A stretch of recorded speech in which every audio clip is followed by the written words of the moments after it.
All right, y'all. So Bill Maher has turned himself into the MAGA whisperer, right? He's doing the whole routine of like, bro, I'm a liberal, but like I'm one of the good ones, bro. I understand you guys and stuff, bro.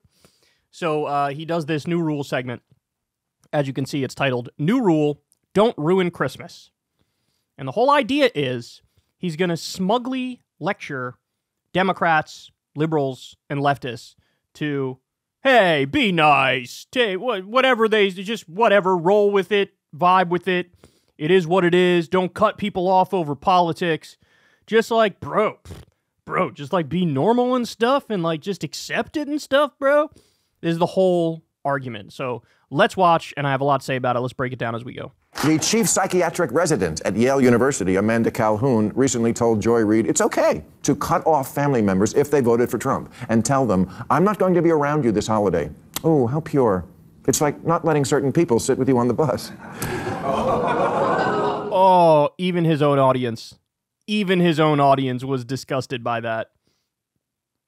So what he's doing is he's comparing Trump voters to black people during segregation. That's what he just did. Trump supporters are like black people during segregation.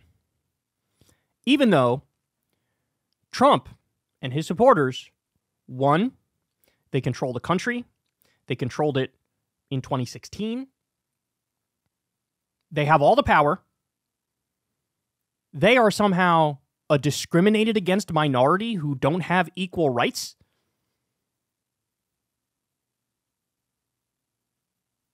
Wow. That's a low even for Bill Maher. Even his own audience, which, by the way, there's signs in there that say, like, laugh when you're supposed to laugh. Even they couldn't bring themselves to laugh at that. Even they were like, oh, you're comparing Trump supporters to black people during segregation. Jesus Christ. All right, let's keep going. She also said that it shouldn't be automatic that family members think they're entitled to your time. She said that's just a societal norm. Family. Who do they think they are? Family?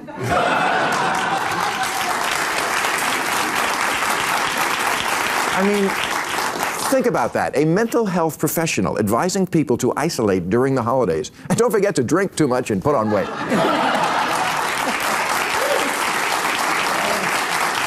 And this Thanksgiving, before the big meal, remember to take turns saying what you're hateful about. You know who I really wouldn't want to have Thanksgiving dinner with? This overly educated, i.e. extremely stupid, ivory tower academic. But I would.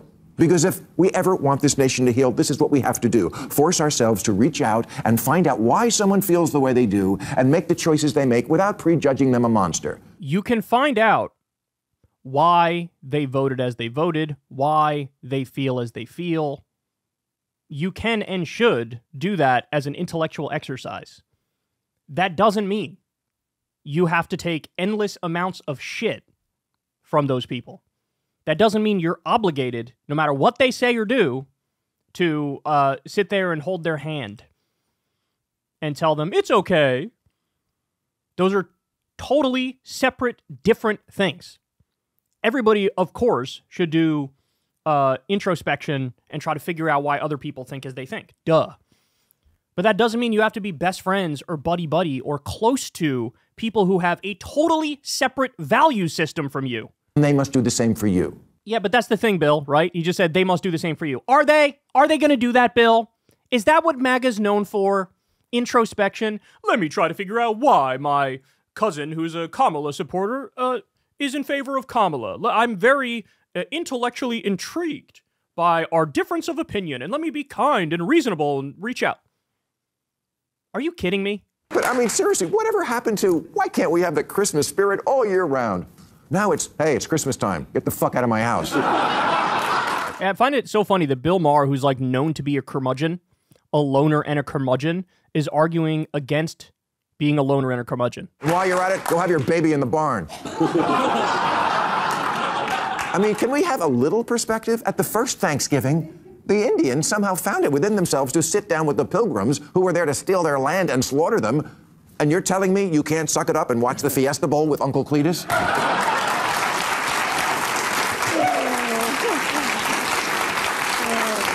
There's even a trend now among liberal women of wearing blue bracelets to signal that they're Kamala voters and therefore safe to approach and talk to, because God forbid you fall into some checkout line chit-chat with, gasp, a Republican. And many young women are now also pledging never to have sex with any man who voted for Trump. Really? That's your big plan? Embargoing the pussy?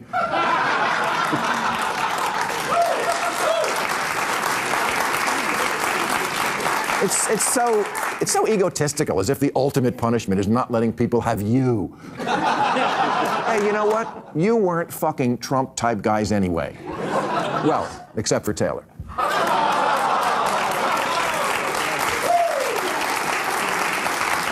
As for Trump himself, I guarantee you he's going to have a good Christmas. I'm sure Mar-a-Lago already has bells ringing and stockings hung like Arnold Palmer. Yeah, and I'm sure Trump will just be surrounded by flaming liberals and leftists, right?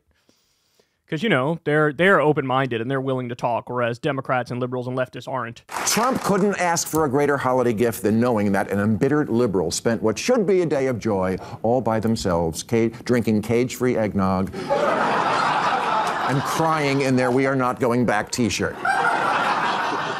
Don't let him do it. Don't let Trump live in your brain like RFK's worm. Don't do it.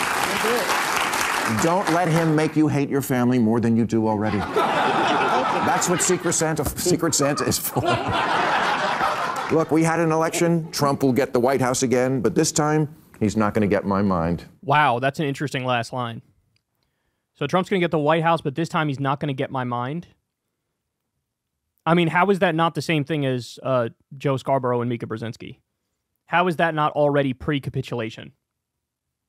It seems like he's saying, when Trump was in there last time, I was hair on fire talking about all the horrible things he's doing, and none of that bared any positive consequences. Therefore, this time, I'm now going to shut up when he does horrible things.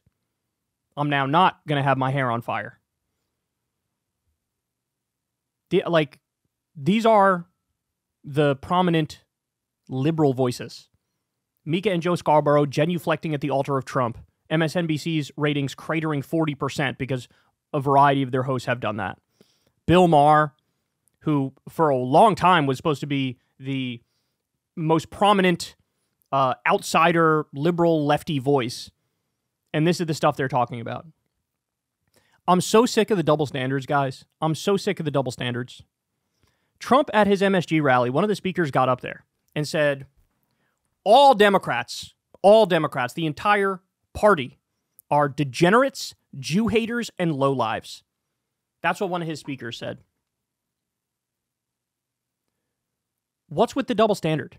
Why are they allowed to say whatever they want whenever why is Trump allowed to say he's going to deploy the military against the enemy within, who are the Democrats and the people that don't agree with him? Why is he allowed to say that? And then our reaction has to be, oh, I sure do can't wait to spend time with your supporters and followers at Thanksgiving and get yelled at for 3 hours. I'm sure it'll be a highfalutin, interesting conversation where we can find common ground and agreement. Look, the concern, Bill, is that Trump has made crystal clear what he wants to do. He ran on retribution and vengeance. That's what he ran on. He was open about his authoritarianism. He had said things like, let's terminate the Constitution, all rules, regulations, and articles in the Constitution, in order to get me back in power.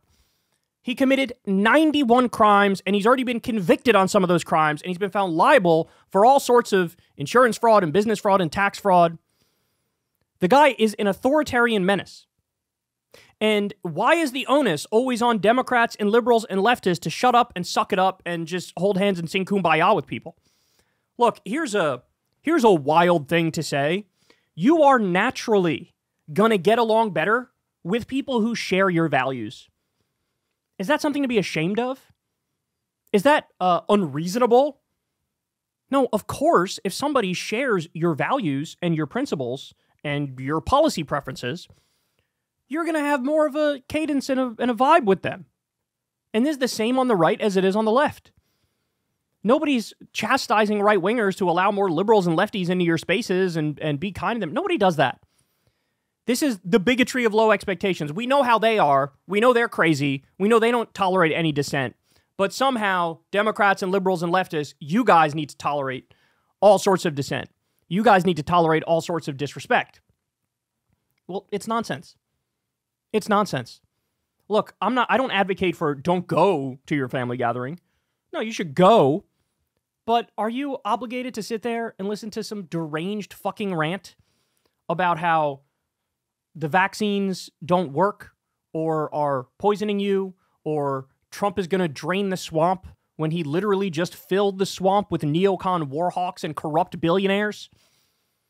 Are you obligated to sit there and listen as your uncle or your cousin tells you Trump is anti-war even though he was pro-war and just picked neocons? Trump is pro-worker. Trump is anti-corruption even though he took $160 million from foreign governments when he was in office the last time, and this time he's got all sorts of disgusting, semi-legal ways of taking money from foreign countries and foreign billionaires, and he's going to serve them. No, you don't have to take it. You're not obligated to take it. I'm not saying don't go to your holiday events. Go for it. But you're under no obligation to sit there and listen to some deranged lunatic rant where every word that comes out of their mouth is factually false. You don't have to do that. Go sit in the other room. Go watch some TV. Go play with your niece and nephew or whatever the fuck, you know? So, I don't know. Look, the thing that's so frustrating about this is, let's use an edge case, let's use an extreme case to illustrate the point here, but the point is clearly stands. If you have an outright neo-Nazi in your family, shaved head, goose stepping all over the place, Nazi tattoo on their arm, talks glowingly about Mein Kampf and Adolf Hitler. If that person's in your family, there's not a single person who would look at that and say, don't cut them off. It's unreasonable to cut them off. Not a single person would be against that. Everybody would understand it at the very least, right? So it really stems from a lack of imagination as to how bad the current moment is, right? That people were willing to overlook the 91 criminal charges against Trump. People were willing to overlook the fact that he tried to overthrow the last election illegally. People are willing to overlook the invoking the Insurrection Act, declaring martial law, shooting protesters in the leg.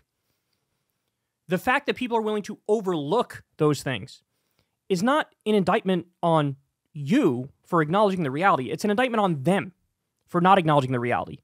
And if you don't get along with people who have that warped a view of the world, if you don't get along with people who are gleeful about women getting their rights taken away, that's called duh. That's called duh. Don't feel bad about that.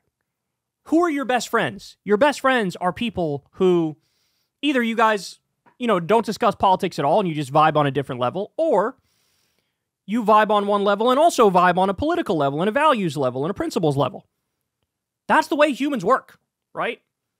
And what did he do? He compared people who have an immutable characteristic they can't change, somebody with a different skin color. They were victims of Jim Crow and segregation. He compared people with an authoritarian extremist ideology to somebody with a different skin color. One of those things is unchangeable, and nobody's to blame for anything because nobody did anything wrong if you're a different skin color. The other one is a value system, and you're not doomed to that value system. You can evolve, you can change, you can grow, you can learn. So the comparison, as if they're both, discriminated on by society, no, that's absurd. But this is the way he views it. This is the way he views it. So now his brilliant idea moving forward is, let's be kind and reasonable and understanding of MAGA and hold their hands and let's try to make it all work out. No, you should be feeling that sense of extreme resistance and truth-telling in the face of a tsunami of bullshit. That's how you should be feeling about this. So again, I'm not advocating you don't go to your family gatherings for the holidays. By all means, go right ahead. Some people are lucky enough to have people in their family who generally are all on the same page when it comes to politics, but a lot of people are not. But what I am saying is, don't feel like you need to be forced by Bill Maher dictate to get along with or vibe with your psychotic, racist, conspiracy theorist, fascist uncle. You do not have to get along with them, and you do not have to feel bad about that in the slightest. Hey, y'all, do me a favor and like and subscribe. It helps out big time in the algorithm. Click the bell as well for notifications when videos drop, and watch that video on screen right now. You know you want to.